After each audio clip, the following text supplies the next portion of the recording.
शालिग्राम यहीं तो रखा था मैंने, कहाँ गिर गया, कहाँ चला गया? मैंने तो यहीं रखो तो।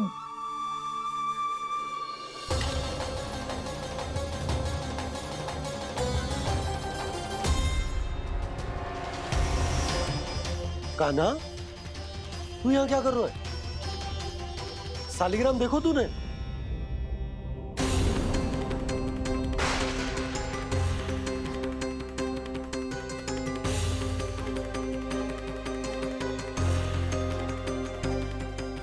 अच्छे, तेरे मुंह में क्या है? कान्हा, कहीं तूने शालिग्राम मुंह में तो ना ले लियो? हे नारायण, क्षमा करना, अबोध बालक। जी क्या करो कान्हा तूने?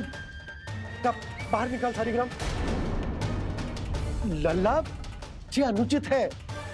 यदि वो तेरे कंठ में चला जाएगा तो तेरी सांस। लल्ला, ला बाहर निकाल। अच्छो बालक है ना तू? हाँ, ला। अरे तेरी मैया को पता चलेगा ना तो वो कहेगी कि ना तो प्रजा का ध्यान रख सकते हो ना ही अपने लल्ला का। लोभ के फंदे में चारों ओर से जकड़ गए थे हम। भविष्य के स्वप्न देखते देखते अपने जीवन का सबसे बड़ा भूल किया है हमने।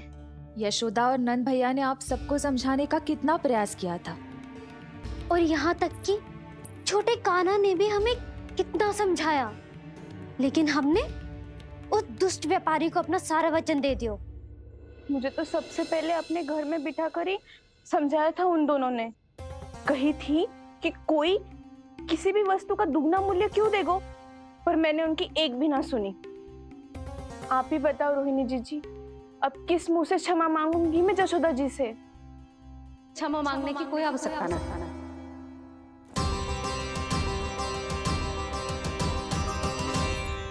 महत्वपूर्ण बात तो ये है कि तुम सबको अपनी भूल का आभास होगा और उसका पछतावा भी। पर अब तो बहुत देर हो गई है जशोदा जी, अब क्या होगा? जिस सुनहरे भविष्य के लिए हमने उस कपटी व्यापारी के सामने अपने नारायण के नाम का वचन दिया था, उसने वही भविष्य लेके राजा कंस के पांव के नीचे रख दिया है। संतुष्ट सुखी जीवन जी रहे थे हम।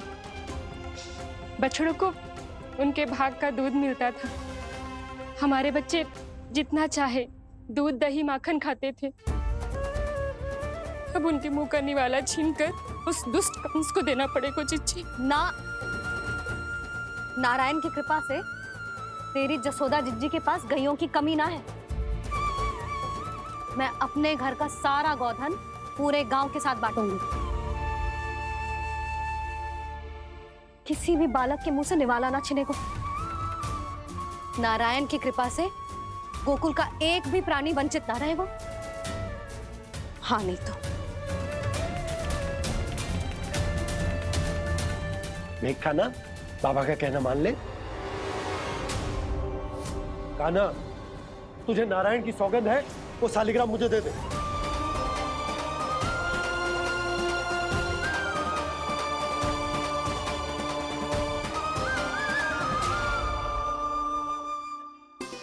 छे, क्या करो लल्ला तूने?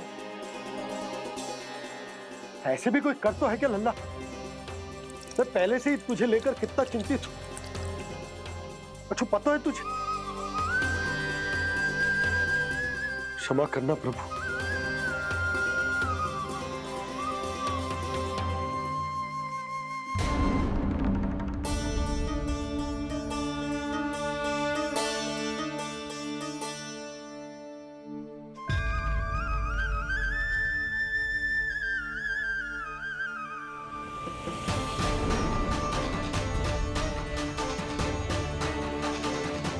ये क्या कर रहे हो लल्ला?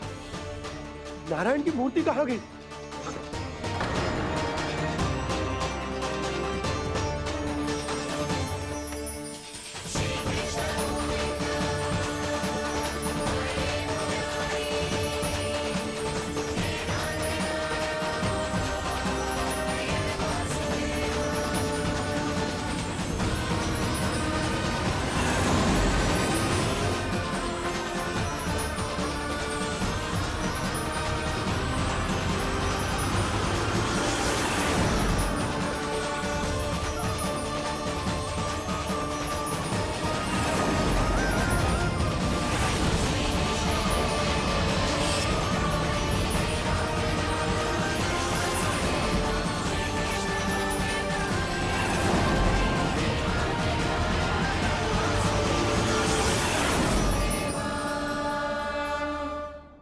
मैंने ना कान्हा के मुंह में फिर से ब्रह्मांड देखो है।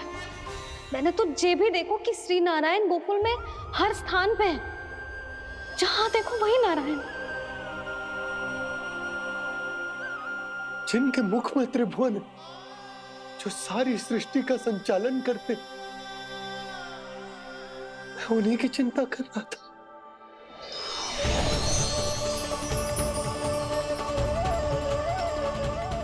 प्रभु,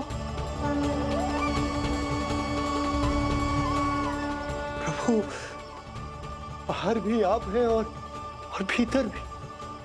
मुझे क्षमा कर दो प्रभु, क्षमा कर दो। इस सांसारिक माया में आकर मैं भूल गया था, जिनके पास सारी समस्याओं का समाधान है, जो किसी भी संकट को क्षण भर में समाप्त कर सकते, वो तो मेरे सामने ही।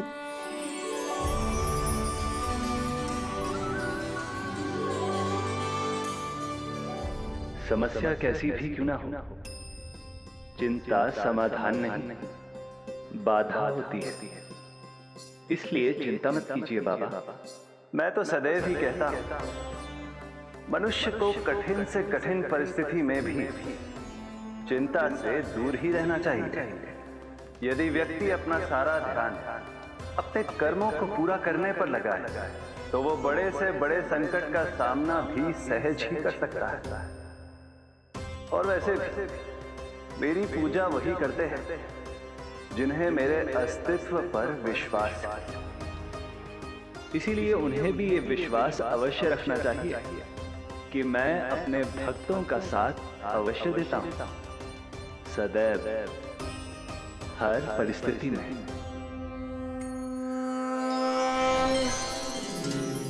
मैं आपके साथ ही हूँ बाबा।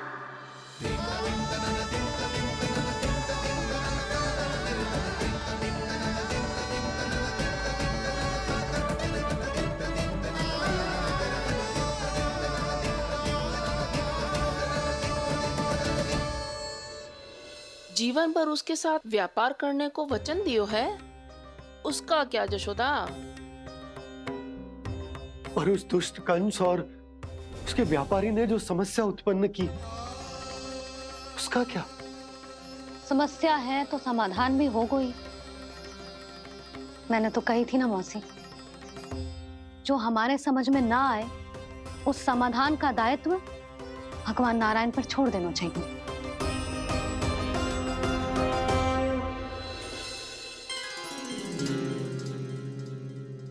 ये देखो,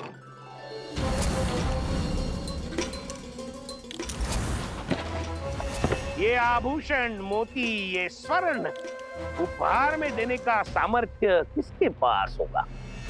कंस महाराज, तुम देख लेना, मैं इस घर को महल बना दूंगा, सब झटक लूंगा। कान्हा, तुम तो अंतर्यामी हो, सब जानते हो। बताओ ना, कैसे मैं गोकुलवासियों की सहायता करूं? कोई उपाय सुझाओ। तुम्हारी ये रहस्यमयी मुस्कान बता रही है कि तुम्हारी लीला पहले से ही आरंभ हो चुकी है ना? अपने कर्मों का फल सभी को भोगना ही पड़ता है बाबा, चाहे वो अच्छा हो चाहे वो बुरा। तुम सभी चिंता मत ही करो। जो अन्य व्यक्तियों के साथ बुरा करते है ना, उसके साथ देर सवेर बुरा ही होता है। और जिस हाथ से उस षड्यंत्रकारी ने तुम सबका दूध दही माखन लियो है ना, जल जाएंगे वो हाथ, जल जाएंगे वो। दोनों पिता पुत्र का इसी से स्वागत करूंगा।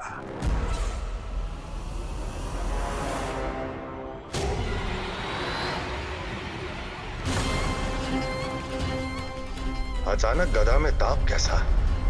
मेरे हाथ जल रहे हैं।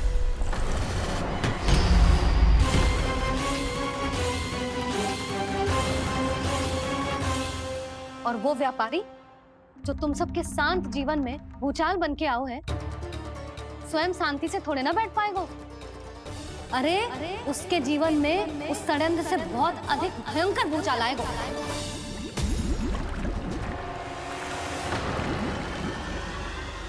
स्वामी, ये अपने आप कैसे उबलने लगा?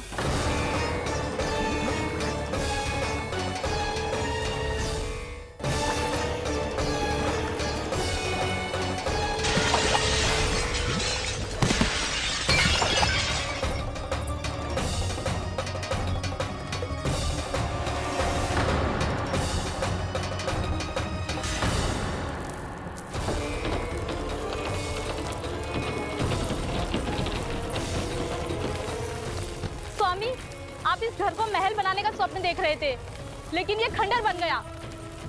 आप जिसके साथ मैत्री का संबंध स्थापित करके आए, वो कोई महान सम्राट नहीं, दुष्ट है।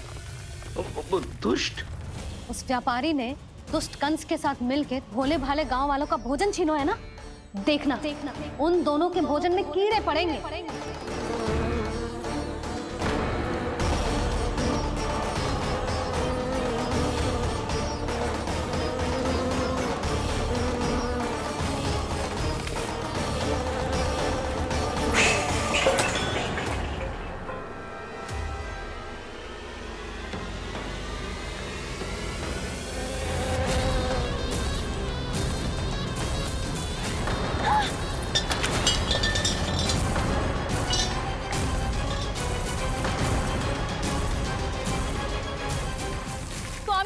घर गया, जीविका का साधन गया, अब क्या जाएगा हमारा जीवन?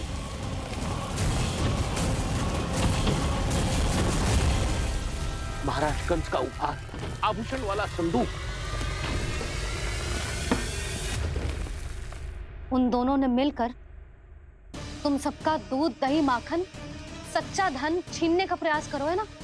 अब देखना उन दोनों का धन, उनके आभूषण सब लोहे के बन जाएंगे, कंकड़ पत्थर हो जाएंगे सब, कंकड़ पत्थर हो जाएंगे सब। ऐसा ही होगा मैया।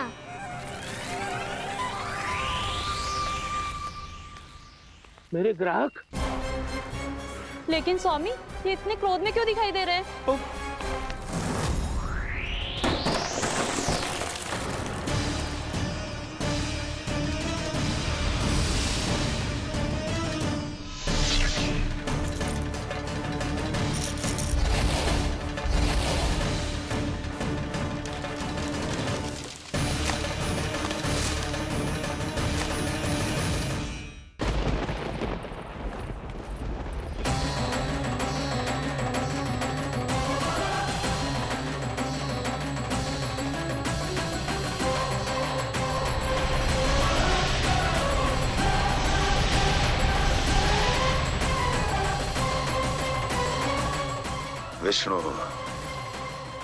विष्णु ने किया है ये सब।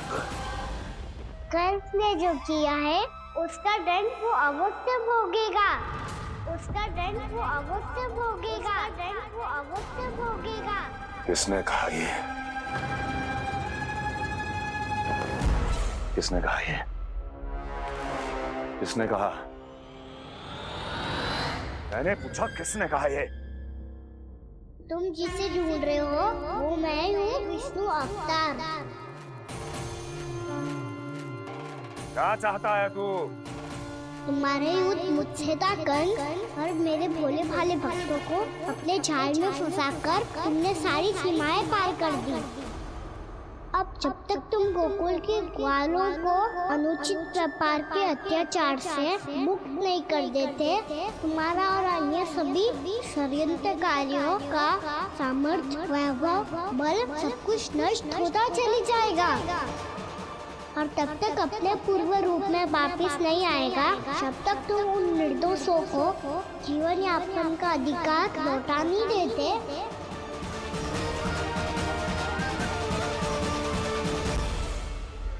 महाराज, दूध, दही, माखन सब कुछ पूरी तरह से सड़ गया है। महाराज, सारा अनाज, फल और सब्जियां सब नष्ट हो चुकी हैं महाराज। महाराज, महल का सारा पेयजल दूषित हो चुका है। छल है ये। ओ विष्णु अवतार हमें अपने माया जाल में फंसा रहा है। ऐसी सड़ी हुई मिठाइयां मैंने आज तक नहीं खाई हैं। खोए की नहीं, पत्थर की बनी है ये, उससे भी कड़ी है तुम्हारी ये मिठाइयां। आज के बाद कभी मिठाई नहीं लेंगे। जो बुरे कर्म करते हैं उनके साथ बुराई होता है और अच्छे कर्म करने वाले को अच्छाई मिलती है। आप अपना कर्म कीजिए बाबा, आपकी चिंता अपने आप दूर हो जाएगी। और हाँ बाबा, शीघ्र ही आपको एक बड़ा डिनर लेना होगा। स्मरण रखिएगा, जो होता है वो अच्छे के लिए होता है।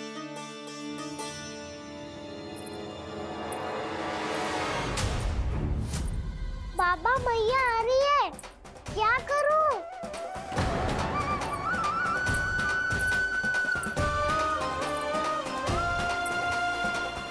कुछ सुझाव दो ना बाबा, जिससे मैया मुझे ऐसे नहीं देख पाए।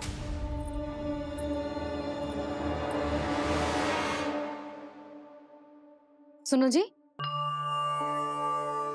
आपने पुकार लगाई थी क्या?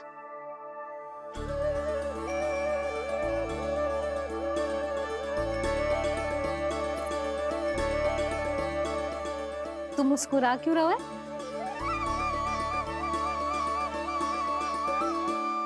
और आप भी बदले बदले से दिख रहे हो।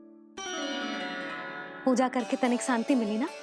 शांति ही नहीं यशोदा, प्रभु नारायण ने मुझे समस्या को समाधान भी दे दिया। मैं बस अपना कर्म करूं। कल कंस से मिलने मथुरा जाऊंगा मैं। उस दुष्ट अत्याचारी से मिलने जाओगे आप?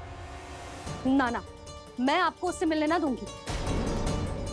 देखो ना आपने कैसे हमारे गांव वालों को फंसाओ है उसने। अवश्य ही आपको भी उसी उद्देश्य से बुला रहा है। आप मुस्कुरा रहे हैं प्रभु? कुछ देर पहले ही तो मैया सभी को मुझ पर अर्थात श्री नारायण पर विश्वास करने की सीख देकर आई है। अब देखो स्वयं भी चिंता करी है ये। चिंता मत ही करो यशोदा, मुझे श्री नारायण किसी भी जाल में ना फंसने देंगे। वो तो यही है हमारे साथ। यही है, इसका क्या अर्थ है जी? तुमने कही थी ना कि तुमने उन्हें हर जगह देखो, हमारे घर में, गोकुल में। तो इसीलिए तुम चिंता ना करो, मुझे अपना कर्तव्य करने दो। कल भोर होते ही मैं मथुरा निकल जाऊंगा। पता तो चले वो हमसे चाहतो क्या है।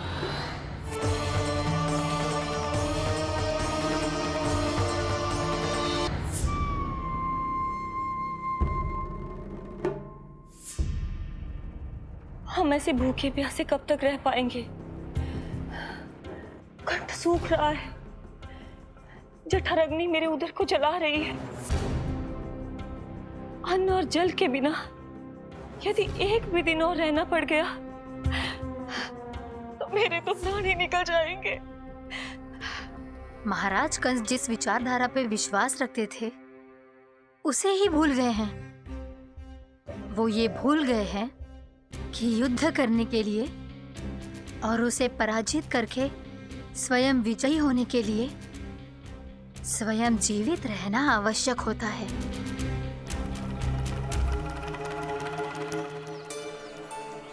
प्रभु ने जो दृश्य मुझे दिखाए, किस बात का संकेत थे वो? क्या मुझे यहाँ आने के लिए प्रेरित करना ही उनकी योजना थी? बहुत सोच विचार के भी ना समझ में आ रहा है। कंस ने, उस व्यापारी ने हमारे साथ जो षड्यंत्र रचो है ना, वो आते कैसे बचेंगे? पर घर में सब स्त्रियां चिंतित हैं।